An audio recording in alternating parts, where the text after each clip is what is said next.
எமக்கு தொழில் கவிதை நாட்டுக்குழைத்தல் என்று அறிவித்தவர்.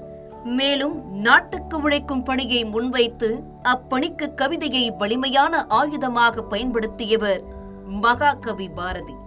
தமிழ்நாட்டின் திருநெல்வேலி மாவட்டத்தில் உள்ள எட்டயபுரம் கிராமத்தில் 1882 ஆண்டு டிசம்பர் மாதம் 11ஆம் தேதி மகாகவி பிறந்தார். தந்தை சின்னசாமி ஐயர், தாயார் லட்சுமி அம்மாளும் மகாகவிக்கு சுப்பையா என்ற பெயரிட்டனர்.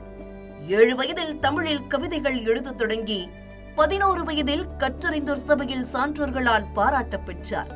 எட்டயபுர சுப்பையா என்று அழைக்கப்பட்ட சிறுவன் எட்டயபுர ராஜாவால் பாரதி என்று அழைக்கப்பட்டு பின்னர் தேசியவாதிகளாலும் உலகெங்கிலும் உள்ள கோடிக்கணக்கான தமிழ் மக்களாலும் பாரதியார் என்று மரியாதையுடன் அழைக்கப்படுகிறார்.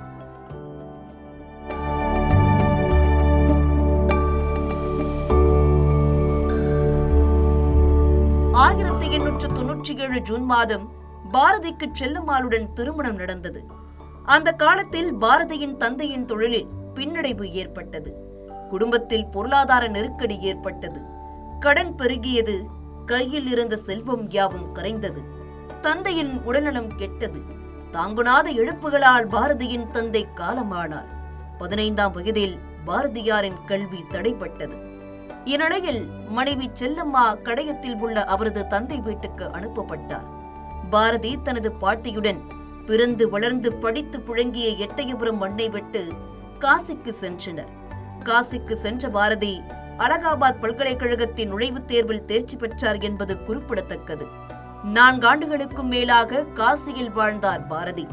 பன்மொழி புலவராக, விடுதலை வேட்கை கொண்ட வேங்கையாக, பல்சமய புரைவுடைய அறிஞராக, தத்துவ ஞானியாக பாரதியரை பக்குவப்படுத்திக் கொடுத்த பெருமை காசிக்கு உண்டு.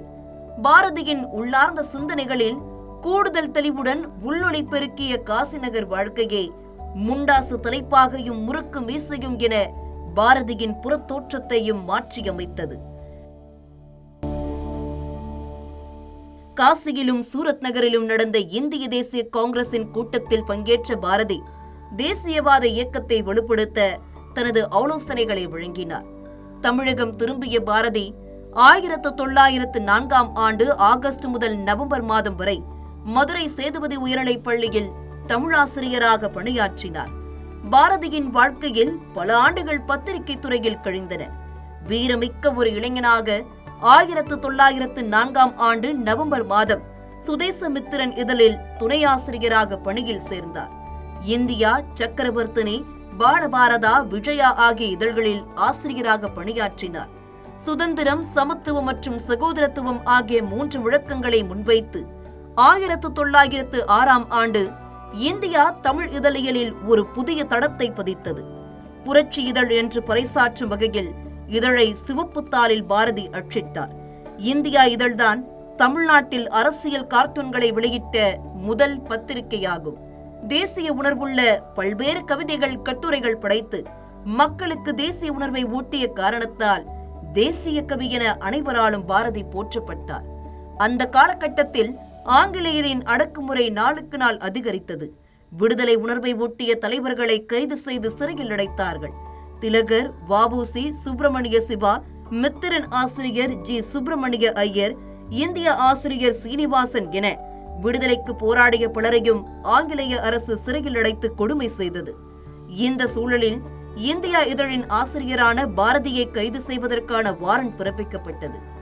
இந்த சூழ்நிலையால் தான் 1908 ஆண்டு அன்றைய பிரெஞ்சு ஆட்சிக்கு உட்பட்ட பாண்டிச்சேரிக்கு சென்று இந்தியா இதழை தொடர்ந்து வெளியிட பாரதி முடிவு செய்தார்.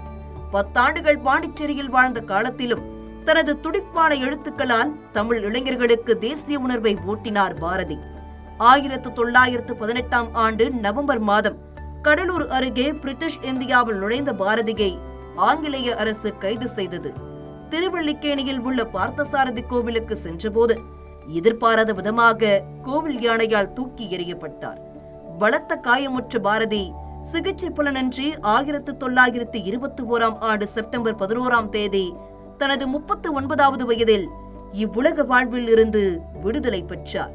தாய்நாட்டின் விடுதலைக்காக பாடுபட்ட தேசியவாதி, சாதி ஒழிந்து சமத்துவம் நிறைந்த சமுதாயத்தினை காண விரும்பிய சீர்திருத்தவாதி, பொருளாதார ஏற்றத்தாழ்வுகள் மறைந்து சனங்கள் சங்கம் முழுமைக்கும் பொது உடைமை என்ற புதிய சமுதாயம் காண விரும்பிய புரட்சியாளர் தேமதுர தமிழோசை உலகமெல்லாம் பரவும் வகை செய்ய ஆசைப்பட்ட தமிழர் பாரதத்தின் பழமை, பாரம்பரியம், பண்பு, பண்பாடு, வேதம், வேத சமயம், இதிகாசம், தத்துவம், கலை ஆகிய அனைத்தின் சாரமும் அறிந்த முழுமையான இந்தியர் சமஸ்கிருதம், இந்தி, பிரெஞ்சு உட்பட 10க்கும் மேற்பட்ட மொழிகளில் புலமை பெற்ற மகாகவி யாமறிந்த மொழிகளிலே தமிழ் மொழி போல் இனிதாவதெங்கும் காணோம் என்று தமிழின் பெருமையை உலகுக்கு உணர்த்தியதால்தான் பாரதியின் பிறந்த தினம் தேசிய மொழிகள் தினமாக இந்தியாவில் கொண்டாடப்படுகிறது.